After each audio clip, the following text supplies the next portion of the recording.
Karma. Karma is not simply a woman wielding magic. She is the living convergence of Ionia's spirit, a vessel through which countless lifetimes speak with a single voice. Each incarnation carries the memories, wisdom, and regrets of those who came before, forming a consciousness that stretches back through centuries of war, peace, and rebirth. When karma speaks, it is never just one will speaking. It is Ionia remembering itself.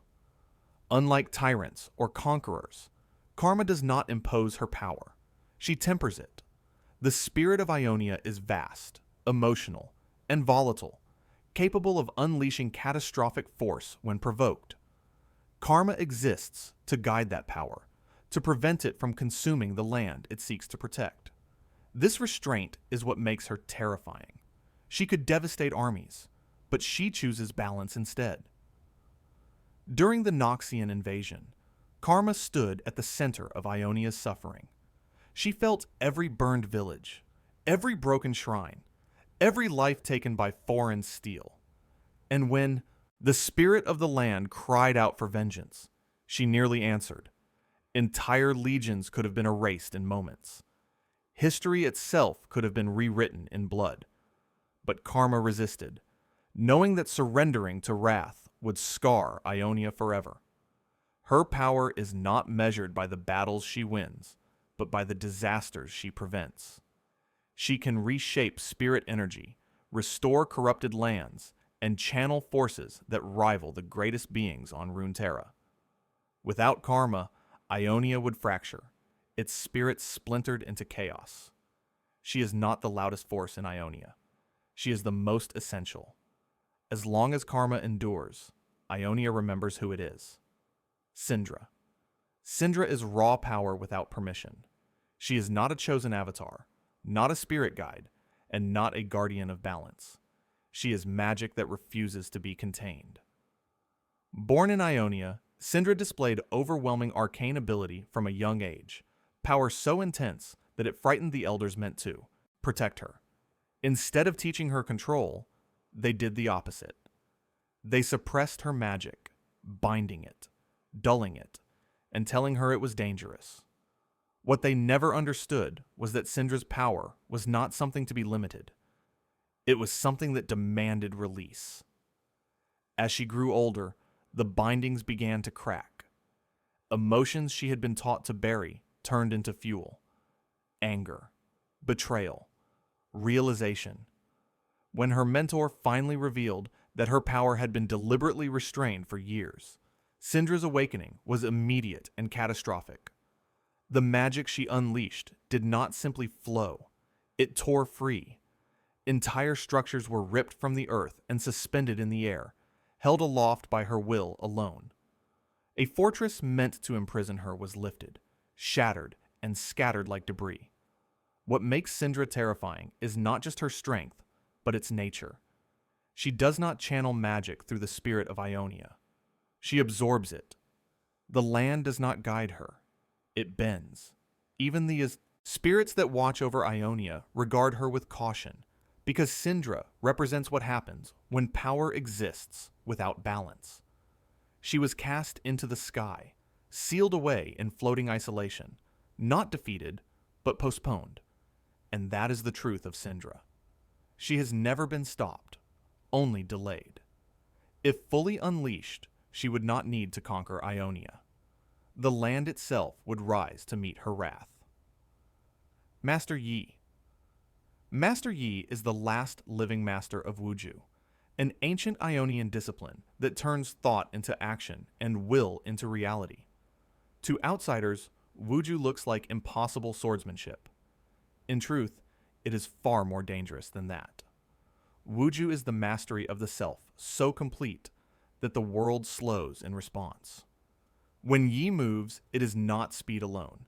It is perception bending around perfect focus.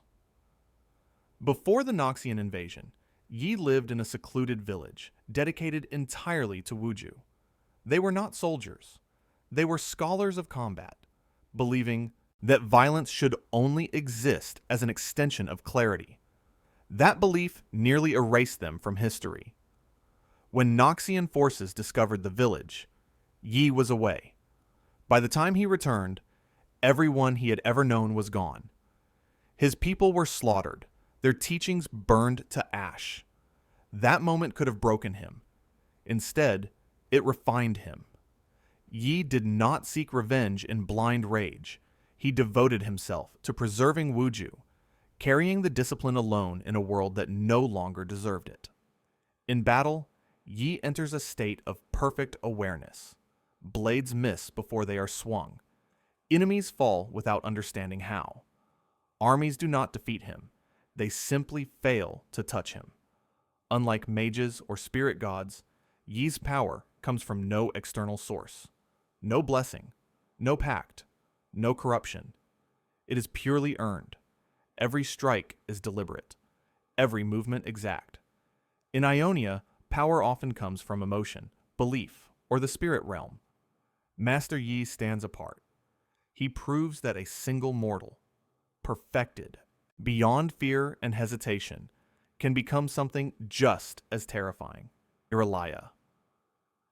Irelia was never meant to be a warrior. She was a dancer, a child of Ionia who learned harmony through motion, not violence. Her family practiced the ancient dances that mirrored the rhythm of the land itself. Movements meant to honor balance rather than break it. That life ended the moment Noxus invaded. Her home was burned. Her family was slaughtered. And the land she loved was forced to remember how to bleed. When the Noxian war machine pushed deeper into Ionia, something awakened within her.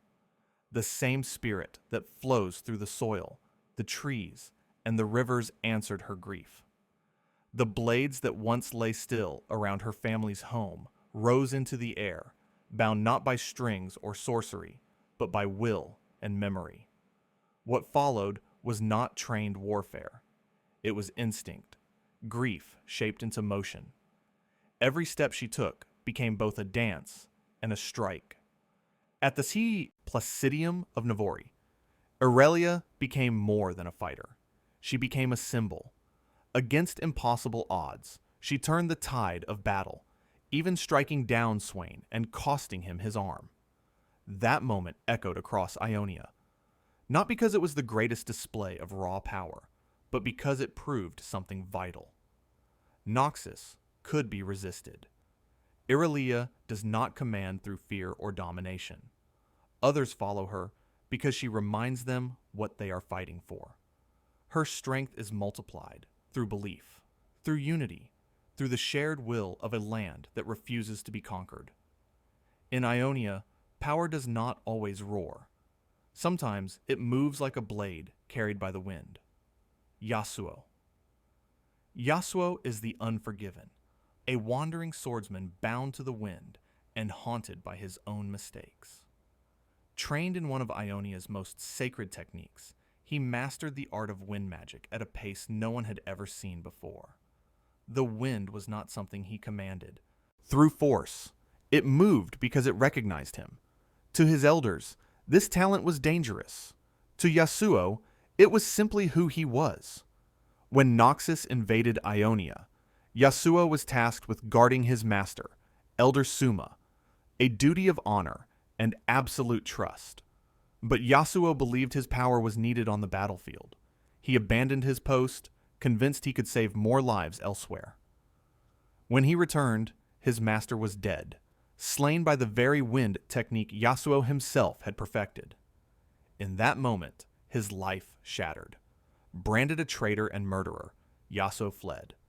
Hunters followed him across Ionia, and one by one, they fell. Not because he sought violence, but because the wind answered when steel was drawn against him. Every clash sharpened his skill. Every death weighed heavier on his soul. Yasuo became a storm that could not stand still. The truth would surface much later. Riven's broken blade, reshaped by Ionian magic, had unleashed the wind that killed Suma. Yasuo was innocent. But innocence did not erase blood from the ground, or ghosts from his memory. Power does not vanish when guilt is lifted. Yasuo's strength lies not only in his mastery of the wind, but in his endurance. He survives what should break a man. Wherever he walks, the wind follows, restless and unchained. In Ionia, storms do not always announce themselves. Sometimes they wander. Zed. Zed is the master of shadow, a man who chose power when restraint failed. He was born an Ionian orphan and raised within the Kinku order, trained to preserve balance between the material and spirit realms. Where others learned patience and harmony, Zed learned efficiency. He believed threats should be eliminated, not tolerated. This belief put him at odds with the Kinku's doctrine, especially their refusal to use forbidden techniques even in times of war. When Noxus invaded Ionia, Zed saw restraint as weakness. Entire villages burned while the Kinku debated. Balance. In secret, Zed uncovered an ancient shadow box sealed deep within the temple, a relic containing living shadow magic left behind from a forgotten war. The Kinku forbade its use for a reason. The shadows were not tools. They were hungry. Zed opened the box. The shadow magic fused to him, reshaping his body and mind.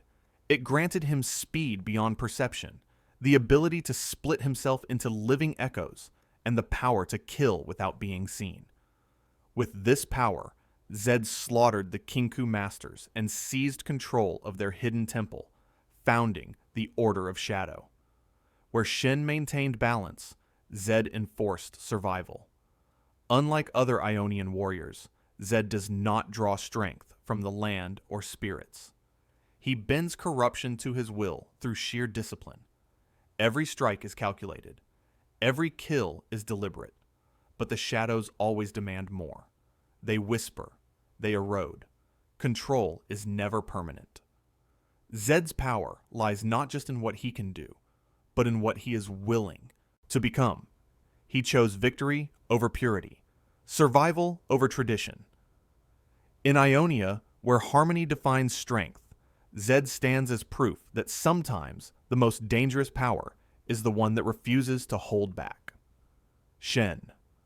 Shen is the Eye of Twilight, the living balance between the spirit realm and the physical world. He is not a warlord, not a conqueror, and not a savior in the way most heroes are remembered. Shen exists to maintain equilibrium. Where emotion threatens to spill into catastrophe, he intervenes. Where spirits grow too bold, he pushes back. Where mortals overreach, he restores the boundary. This duty is older than nations, older than Noxian invasion, and heavier than any crown. Raised within the Kinku order, Shen was taught that restraint is strength. Unlike others who seek power to change the world, Shen seeks power to keep it from unraveling. Through years of discipline, he learned to walk unseen between realms, perceiving spirits as clearly as flesh. To him, demons, wraiths, and restless gods are not myths. They are constant pressures pressing against reality's seams. Shen's power is subtle, but absolute within its domain. He can step through the spirit world in an instant, appear where imbalance manifests, and strike beings that cannot be touched by ordinary steel. His spirit blade exists simultaneously in both realms, cutting threats before they fully emerge. Entire spiritual disasters are ended without songs, monuments, or witnesses. The greatest proof of Shen's power is what he refuses to do. When his closest brother embraced forbidden shadow magic and tore the Kinku apart, Shen did not pursue vengeance. He chose balance over emotion, even as it cost him everything personal. This restraint is what makes him terrifying. Without Shen, Ionia would not fall in a single battle. It would rot quietly, consumed by spiritual chaos, until nothing remained. Li Sin. Li. Sin is the blind monk of Ionia, but his blindness is not a weakness. It is a consequence. He was once a prodigy with unmatched spiritual potential, a man whose connection to the spirit realm came as naturally as breathing. In his youth, Li Sin sought to end a war before it began. To do so, He reached beyond discipline and restraint and channeled the raw essence of a dragon spirit.